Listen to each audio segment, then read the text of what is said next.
On the Decay of the Art of Lying. By Mark Twain, Samuel Clemens. Essay, for discussion, read at a meeting of the Historical and Antiquarian Club of Hartford, and offered for the $30 prize, ****, did not take the prize. Observe, I do not mean to suggest that the _custom_ of lying has suffered any decay or interruption. No, for the lie, as a virtue, a principle, is eternal. The lie, as a recreation, a solace, a refuge in time of need, the fourth grace, the 10th muse, man's best and surest friend, is immortal, and cannot perish from the earth while this club remains. My complaint simply concerns the decay of the _art of lying. No high-minded man, no man of right feeling, can contemplate the lumbering and slovenly lying of the present day without grieving to see a noble art so prostituted. In this veteran presence I naturally enter upon this theme with diffidence. It is like an old maid trying to teach nursery matters to the mothers in Israel. It would not become to me to criticize you, gentlemen who are nearly all my elders and my superiors, in this thing if I should hear and their seem to do it. I trust it will in most cases be more in a spirit of admiration than fault-finding. Indeed, if this finest of the fine arts had everywhere received the attention, the encouragement, and conscientious practice and development which this club has devoted to it, I should not need to utter this lament, or shed a single tear. I do not say this to flatter, I say it in a spirit of just and appreciative recognition. It had been my intention, at this point, to mention names and to give illustrative specimens, but indications observable about me admonished me to beware of the particulars and confine myself to generalities. No fact is more firmly established than that lying is a necessity of our circumstances. The deduction that it is then a virtue goes without saying. No virtue can reach its highest usefulness without careful and diligent cultivation. Therefore, it goes without saying that this one ought to be taught in the public schools, even in the newspapers. What chance has the ignorant, uncultivated liar against the educated expert? What chance have I against Mr. Per against a lawyer? Judicious lying is what the world needs. I sometimes think it were even better and safer not to lie at all than to lie injudiciously. An awkward, unscientific lie is often as ineffectual as the truth. Now let us see what the philosophers say. Note that venerable proverb, children and fools always speak the truth. The deduction is plain, adults and wise persons never speak it. Parkman, the historian, says, the principle of truth may itself be carried into an absurdity. In another place in the same chapters he says, the saying is old that truth should not be spoken at all times, and those whom a sick conscience worries into habitual violation of the maxim are imbeciles and nuisances. It is strong language, but true. None of us could live with an habitual truth-teller, but thank goodness none of us has to. An habitual truth-teller is simply an impossible creature. He does not exist. He never has existed. Of course there are people who think they never lie, but it is not so, and this ignorance is one of the very things that shame our so-called civilization. Everybody lies every day, every hour, awake, asleep, in his dreams, in his joy, in his mourning. If he keeps his tongue still, his hands, his feet, his eyes, his attitude, will convey deception, and purposely. Even in sermons, but that is a platitude. In a far country where I once lived, the ladies used to go around paying calls, under the humane and kindly pretense of wanting to see each other, and when they returned home, they would cry out with a glad voice, saying, "We made 16 calls and found 14 of them out," not meaning that they found out anything important against the 14. No, that was only a colloquial phrase to signify that they were not at home, and their manner of saying it expressed their lively satisfaction in that fact.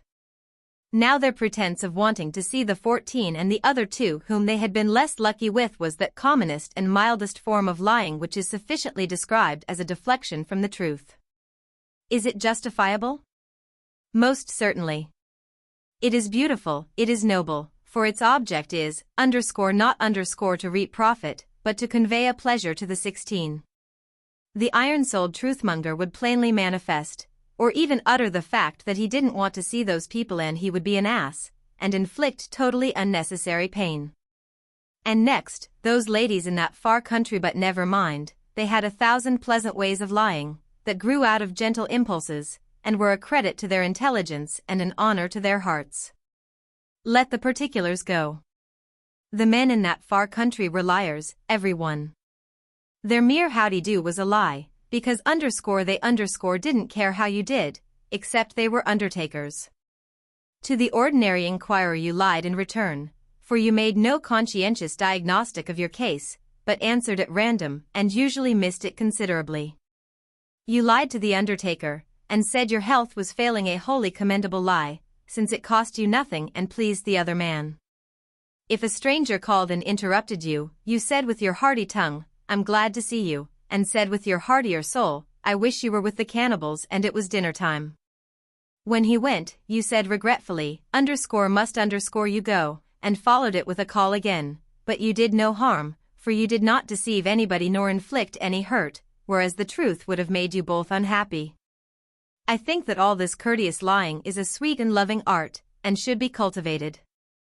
The highest perfection of politeness is only a beautiful edifice, built, from the base to the dome, of graceful and gilded forms of charitable and unselfish lying. What I bemoan is the growing prevalence of the brutal truth. Let us do what we can to eradicate it. An injurious truth has no merit over an injurious lie. Neither should ever be uttered. The man who speaks an injurious truth lest his soul be not saved if he do otherwise, should reflect that that sort of a soul is not strictly worth saving.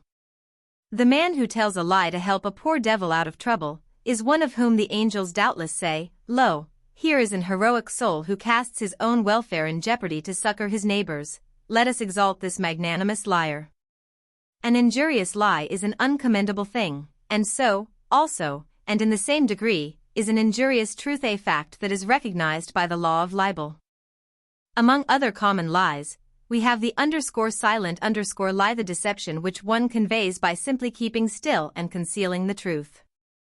Many obstinate truthmongers indulge in this dissipation, imagining that if they speak no lie, they lie not at all. In that far country where I once lived, there was a lovely spirit, a lady whose impulses were always high and pure, and whose character answered to them. One day I was there at dinner, and remarked, in a general way, that we are all liars. She was amazed, and said, "Not all?" It was before Pinafore's time, so I did not make the response which would naturally follow in our day, but frankly said, "Yes, all we are all liars. There are no exceptions." She looked almost offended. "Why, do you include me?" "Certainly," I said. "I think you even rank as an expert." She said, "shh. The children." So the subject was changed in deference to the children's presence, and we went on talking about other things. But as soon as the young people were out of the way, the lady came warmly back to the matter and said, "I have made a rule of my life to never tell a lie, and I have never departed from it in a single instance." I said, "I don't mean the least harm or disrespect, but really you have been lying like smoke ever since I've been sitting here. It has caused me a good deal of pain, because I'm not used to it." She required of me an instance, just a single instance. So I said, "Well, here is the unfilled duplicate of the blank, which the Oakland hospital people sent to you by the hand of the sick nurse when she came here to nurse your little nephew through his dangerous illness. This blank asks all manners of questions as to the conduct of that sick nurse. Did she ever sleep on her watch? Did she ever forget to give the medicine, and so forth and so on? You are warned to be very careful and explicit in your answers, for the welfare of the service requires that the nurses be promptly fined or otherwise punished for derelictions. You told me you were perfectly delighted with this nurse, that she had 1,000 perfections and only one fault. You found you never could depend on her wrapping Johnny up half sufficiently while he waited in a chilly chair for her to rearrange the warm bed. You filled up the duplicate of this paper, and sent it back to the hospital by the hand of the nurse. How did you answer this question? Was the nurse at any time guilty of a negligence which was likely to result in the patient's taking cold? Come, everything is decided by a bet here in California, $10 to 10 cents. You lied when you answered that question.